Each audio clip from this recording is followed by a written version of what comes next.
Lord. దేవుని నామానికి మహిమ కలుగును గాక. నా పేరు షారోన్ ఏంజెల్. VBS క్లాస్ 12వ రోజులో ఉన్నవండి. ప్రేయర్ చేసుకుందాం.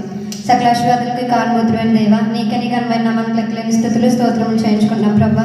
గడిచిన పరిశుద్ధ దినం నుంచి ఈ పరిశుద్ధ దినం వరకు ఈ సజీవమైన రక్తం చాటున మమ్మల్ని కాచి దాచి కాపాడినందుకు స్తోత్రములు ప్రభా.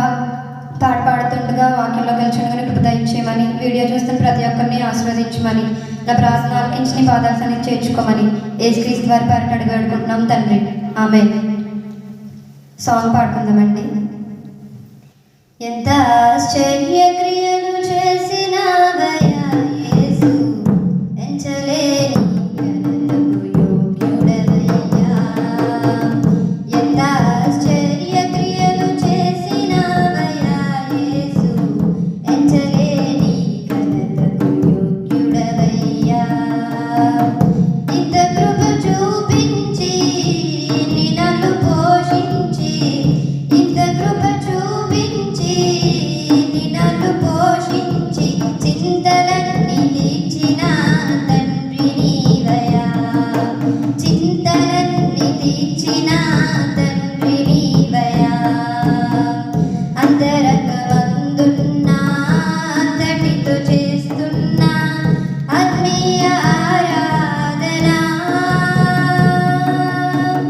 అంతరంగమందున్నా అంతటితో చేస్తున్నా ఆత్మీయ ఆరాధన. ఎంత ఆశ్చర్య క్రియలు చేసినావయ్యా యేసు, ఎంచలేని ఘనతకు యోగ్యుడవయ్యా.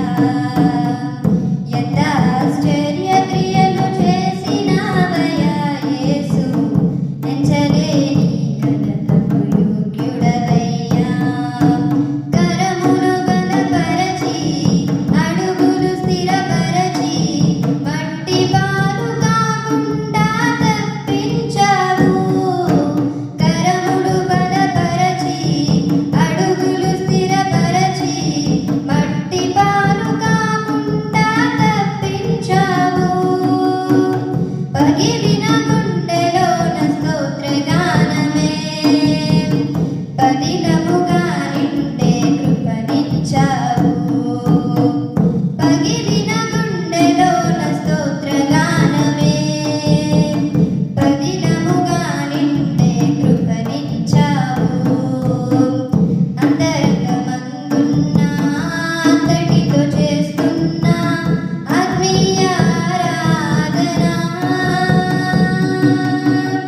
అంతరంగమందున్నా అంతటితో చేస్తున్నా ఆత్మీయ ఆరాధన.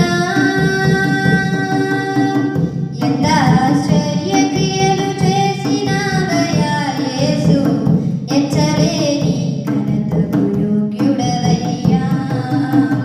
ఎంత ఆశ్చర్య క్రియలు చేసినావయ్యా యేసు, ఎంచలేని ఘనతకు యోగ్యుడవయ్యా.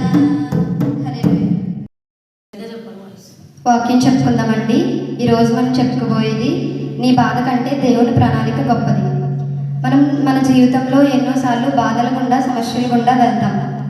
మనం ఎన్నోసార్లు బాధ ఫెయిల్యూర్ అనుభవిస్తుంటాం. కానీ ఆ సమస్యలో దేవుడు మనల్ని వదలడు.